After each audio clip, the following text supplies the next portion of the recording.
नमस्कार दोस्तों, मैं सचिन कुमार आपका स्वागत करता हूं आज के इस सेशन में, जिसमें हम लोग लगभग जीके और जीएस के 50 क्वेश्चन देखने वाले हैं। और जैसा कि आप सभी जानते हैं कि हम लोग लूसेंट बुक से 1000 एमसीक्यू प्रश्न कर रहे हैं, जिसमें से हमारा क्लास 6 पहले ही हो चुका है। यह क्लास 7 है। अगर आप पहले वाले क्लास को नहीं देखे हैं तो आप उस क्लास को देखिए, क्योंकि आपके लिए वह बहुत ही इम्पोर्टेंट है। चाहे आप एसएससी की एग्ज़ाम की तैयारी करें या आरआरबी एनटीपीसी की एग्ज़ाम की तैयारी करें या किसी भी डिफेंस एग्ज़ाम की तैयारी करें, सभी के लिए लूसेंट जीके बुक बहुत ही इम्पोर्टेंट है। और उसी से हम मोस्ट इम्पोर्टेंट क्वेश्चन छाट कर आपके लिए ला रहे हैं, जिसमें हम लोग एक क्लास में 50-50 क्वेश्चन देख रहे हैं। तो आप पहले वाले क्लास को देखिए, तभी इस क्लास को देखिए। तो चलिए, आज का जो क्लास है 7 हम स्टार्ट करते हैं। सभी दोस्त हमारे जो हैं वह जल्दी से जुड़ जाएं और इसको शेयर करें कि ताकि और बच्चे जुड़ जाएं। जल्दी से शेयर कर दीजिए इसको। तो चलिए, आज का वीडियो हम स्टार्ट करते हैं। हमारा पहला प्रश्न है, मनुष्य की आँख में किसी वस्तु का प्रतिबिंब कहाँ बनता है? तो मनुष्य की आँख में किसी वस्तु का प्रतिबिंब रेटिना पर बनता है। अगला है, सूर्य से पृथ्वी पर ऊष्मा का संचरण किस विधि के द्वारा होता है? तो सूर्य से पृथ्वी पर ऊष्मा का संचरण विकिरण के द्वारा होता है। अगला प्रश्न है, डीएनए की द्विगुणित कुंडली का पता किसने लगाया? यह बायोलॉजी का क्वेश्चन है कि डीएनए का द्विगुणित कुंडली का पता किसने लगाया? तो वाटसन और क्रिक नामक वैज्ञानिक ने डीएनए की द्विगुणित कुंडली का पता लगाया। अगला प्रश्न है, ध्वनि की तीव्रता किसमें मापी जाती है? तो सभी को मालूम होगा कि ध्वनि की तीव्रता जो है वह डेसिबल में मापी जाती है, और यह बहुत ही इंपॉर्टेंट क्वेश्चन है। अगला है, मधुमक्खी पालन क्या कहलाता है? मधुमक्खी पालन क्या कहलाता है? तो मधुमक्खी पालन आपका एपीकल्चर कहलाता है। एपीकल्चर कहलाता है मधुमक्खी पालन। अगला प्रश्न है, किसी वेबसाइट के प्रथम पृष्ठ को क्या कहा जाता है? तो आप सभी को मालूम होगा कि अगर आप किसी वेबसाइट को ओपन कर रहे हैं तो पहला जो पेज ओपन होता है उसे हम लोग होम पेज कहते हैं। अगला प्रश्न है, गाड़ियों में पीछे का दृश्य देखने के लिए किस दर्पण का प्रयोग किया जाता है? तो गाड़ियों में पीछे का दृश्य देखने के लिए उत्तल दर्पण का प्रयोग किया जाता है। अगर वही आपसे क्वेश्चन पूछे कि गाड़ियों के हेडलाइट में कौन सा दर्पण का उपयोग किया जाता है, तो गाड़ियों के हेडलाइट में अवतल दर्पण का उपयोग किया जाता है, और साइड मिरर के रूप में उत्तल दर्पण का उपयोग किया जाता है। अगला है, सामान्य परिस्थितियों में हवा में ध्वनि की गति कितनी होती है? तो 332 मीटर पर सेकेंड सामान्य परिस्थितियों में हवा में ध्वनि की गति होती है। अगला है, वह एकमात्र ग्रह कौन सा है जो अपनी धुरी पर पूर्व से पश्चिम दिशा में घूमता है? तो वह एकमात्र ग्रह शुक्र है जो अपनी धुरी पर पूर्व से पश्चिम की ओर दिशा में घूमता है, और इसे इवनिंग स्टार के नाम से भी जाना जाता है, भोर का तारा भी कहा जाता है, और पृथ्वी से दिखाई देने वाला ग्रह के नाम से भी जाना जाता है। तो इसे बहुत सारे क्वेश्चन बनते हैं, तो आप इसे जरूर याद रखिएगा। अगला प्रश्न है, सूर्य में सर्वाधिक गैस कौन सी है? तो सूर्य में सर्वाधिक गैसों की जो मात्रा है वह हाइड्रोजन है, और वही आपको पूछे कि वायुमंडल में सबसे ज़्यादा गैसी कौन सी है? तो नाइट्रोजन है। नाइट्रोजन 78% जो है वह पृथ्वी पर है। अगला प्रश्न है, पृथ्वी से दिखाई देने वाला सबसे चमकीला ग्रह कौन सा है? तो पृथ्वी से दिखाई देने वाला सबसे चमकीला ग्रह शुक्र है, जिसे भोर का तारा, शाम का तारा भी कहा जाता है। अगला है कि सौरमंडल की आयु कितनी है? तो 4.6 अरब वर्ष सौरमंडल की आयु है।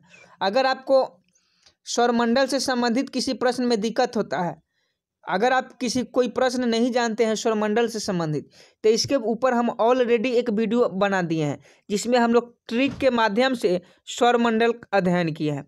तो आप उस वीडियो को जाकर देख लीजिएगा, जिससे आपका सभी डाउट क्लियर हो जाएगा। अगला है, कौन सा पुच्छल तारा 76 वर्ष बाद दिखाई देता है? तो हेली पुच्छल तारा जो है वह 76 वर्ष बाद दिखाई देता है।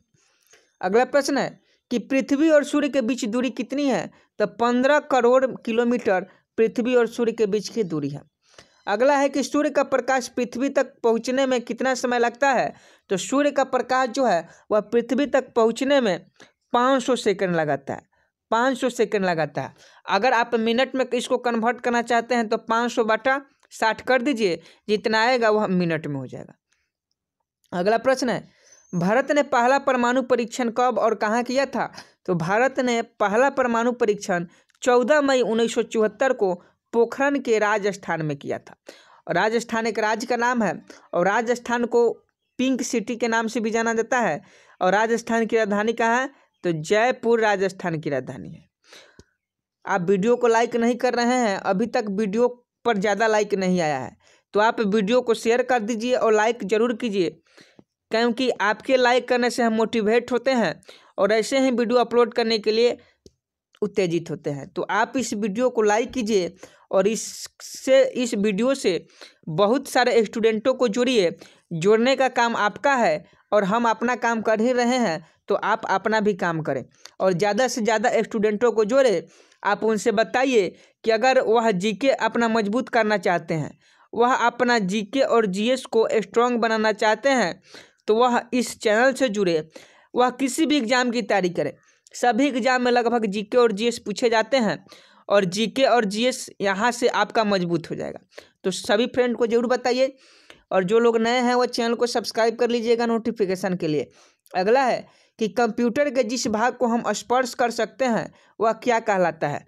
तो कंप्यूटर के जिस भाग को हम स्पर्श कर सकते हैं वह हार्डवेयर कहलाता है और जिस भाग को स्पर्श नहीं कर पाते हैं वह सॉफ्टवेयर कहलाता है। अगला है कि कैंसर के उपचार में प्रयुक्त उत्कृष्ट गैस कौन सी है? तो कैंसर के उपचार में प्रयुक्त उत्कृष्ट गैस रेडॉन है। अगला प्रश्न है, मोनोजाइट बालू में कौन सा खनिज पाया जाता है? तो थोरियम बनाया जाता है। अगला है, शरीर में सबसे बड़ी अंतःस्रावी ग्रंथि कौन सा है? तो थायराइड ग्रंथि है। शरीर में सबसे बड़ी अंतःस्रावी ग्रंथि थायराइड ग्रंथि है। और इसका पीडीएफ आपको हमारे व्हाट्सएप ग्रुप में मिल जाएगा, तो आप व्हाट्सएप ग्रुप में जुड़ जाइएगा। उसका लिंक हम बता दे रहे हैं कि कैसे मिलेगा। उसका लिंक पाने के लिए आपको चैनल को सब्सक्राइब करना होगा।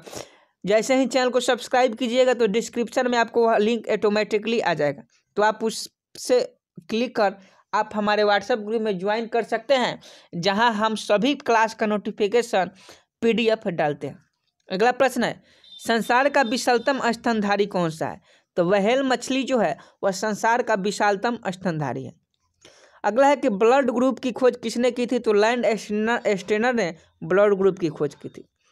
अगला है कि एल्युमिनियम का प्रमुख अयस्क कौन सा है? तो एल्युमिनियम का प्रमुख अयस्क बॉक्साइट है। बॉक्साइट एल्युमिनियम का प्रमुख अयस्क है। बॉक्साइट से ही एल्युमिनियम का निष्कर्षण किया जाता है। अगला प्रश्न देखते हैं। अगला प्रश्न है, पहला कृत्रिम उपग्रह कौन सा था? तो स्पुतनिक 1 जो था वह पहला कृत्रिम उपग्रह था।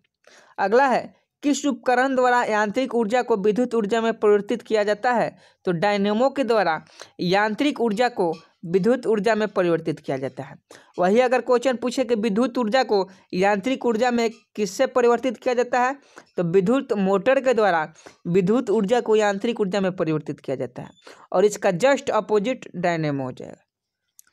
अगला प्रश्न है कि कंप्यूटर की अस्थायी स्मृति क्या कहलाती है? तो रैम कहलाती है, जिसका full form random access memory होता है। अगला है, रिक्टर पैमाने द्वारा क्या मापा जाता है? तो भूकंप की तीव्रता रिक्टर पैमाने के द्वारा मापा जाता है।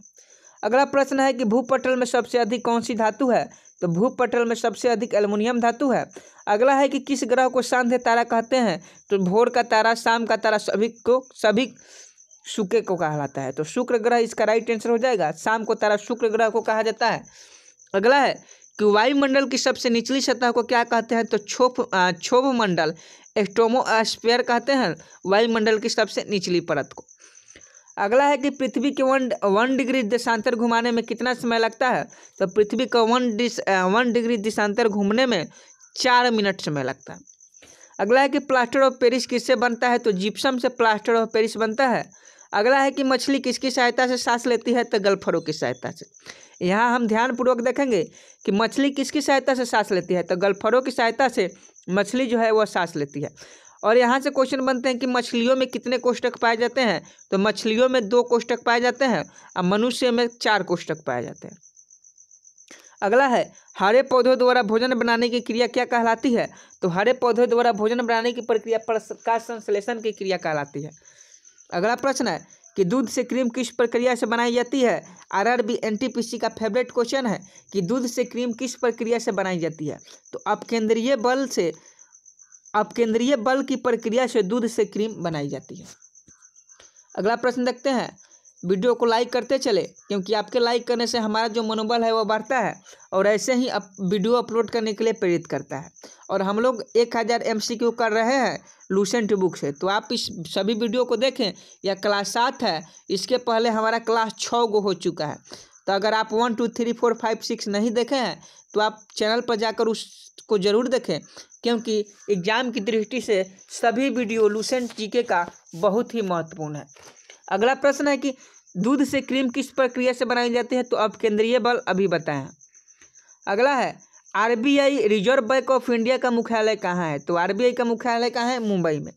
अगला है किसे सीमांत गांधी कहा जाता है। तो खान अब्दुल गफ्फार खान को सीमांत गांधी के नाम से जाना जाता है।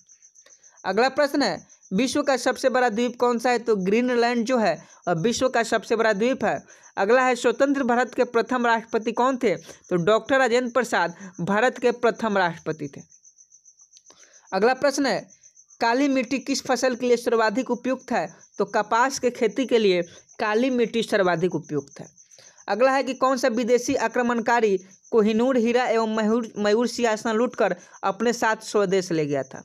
तो हम आपको बता दें कि नादिर शाह जो था वह विदेशी आक्रमणकारी था जो कोहिनूर हीरा एवं मयूर सिंहासन को लूटकर ले गया। अगला प्रश्न है भारत में सबसे पुरानी पर्वत श्रृंखला कौन सी है। तो अरावली पर्वतमाला जो है वह भारत में सबसे पुरानी पर्वत श्रृंखला है। अगला है कि धरती के तल के लगभग कितने प्रतिशत पानी है। तो 71% पर पानी है, इसलिए पृथ्वी को नीला ग्रह के नाम से भी जाना जाता है। अगला प्रश्न है कि भारत की सबसे लंबी स्थलीय सीमा किस देश से लगती है। तो बांग्लादेश से भारत की सबसे लंबी स्थलीय सीमा लगती है। अगला प्रश्न है कि हमारे सौरमंडल का सबसे बड़ा ग्रह कौन सा है। तो बृहस्पति इसका राइट आंसर हो जाएगा। अगला प्रश्न है हमारे सौरमंडल का सबसे बड़ा ग्रह कौन सा है। तो बृहस्पति। अगला है कि किस नदी को बिहार का शोक नदी कहा जाता है। तो यह क्वेश्चन पहले भी करा चुके हैं। कोसी नदी को बिहार का शोक नदी कहा जाता है। अगला है गैस सिलेंडरों से गैस लीकेज का पता लगाने के लिए उसमें किस गंध युक्त पदार्थ को मिलाया जाता है। तो इथाइल मर्केप्टन को लगाया जाता है। अगला प्रश्न है कि वायुमंडल में सबसे अधिक गैस किस गैस का प्रतिशत है। तो नाइट्रोजन। और कितना प्रतिशत है। तो 78% है। अगला है कोणार्क का सूर्य मंदिर किस प्रदेश में स्थित है। तो उड़ीसा में है। उड़ीसा की राजधानी की बात करें तो भुवनेश्वर हो जाएगा। तो ये थे आज के हमारे 50 क्वेश्चन। तो हम लोग लगभग क्लास 7 में हम लोग 350 क्वेश्चन कवर किए। हम लोग का क्लास 6 हो चुका है, यह क्लास 7 है। और 1 से 7 तक के क्लास में हम लोग कुल कितने प्रश्न किए। तो 350 प्रश्न किए। और हम लोग कितना का टारगेट लेकर चल रहे हैं। तो लूसेंट बुक से 1000 MCQ प्रश्न का हम लोग टारगेट लेकर चल रहे हैं। तो आप हमारे साथ जुड़े रहें, और जब भी वीडियो अपलोड हो तो उसका नोटिफिकेशन आप तक नहीं पहुंच पाता है। ऐसा आप लोगों ने कमेंट में पूछा है, तो इसलिए नहीं पहुंच पाता है कि आप देखिए चैनल को सब्सक्राइब नहीं किए हैं। तो आप चैनल को सब्सक्राइब कर लीजिएगा और बेल आइकन, एक नीचे बेल आइकन मिलेगा, उसको दबा दीजिएगा। तो आपको आपके पास सभी वीडियो का नोटिफिकेशन चला जाएगा। तो आप चैनल को सब्सक्राइब कीजिए। और आज की इस वीडियो का टारगेट हम 1K लाइक और 1K लाइव रखते हैं। 1K लाइक और 1K लाइव रखते हैं।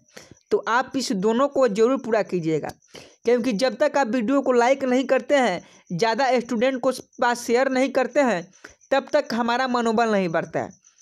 तो हमारा मनोबल बढ़े और जल्दी ही हम इसका पार्ट 8 अपलोड करें। तो आप इस वीडियो को शेयर कीजिए, लाइक कीजिए, कमेंट कीजिए और चैनल को सब्सक्राइब कीजिए। तब तक के लिए मिलते हैं अगले वीडियो में। तब तक के लिए जय हिंद, जय भारत।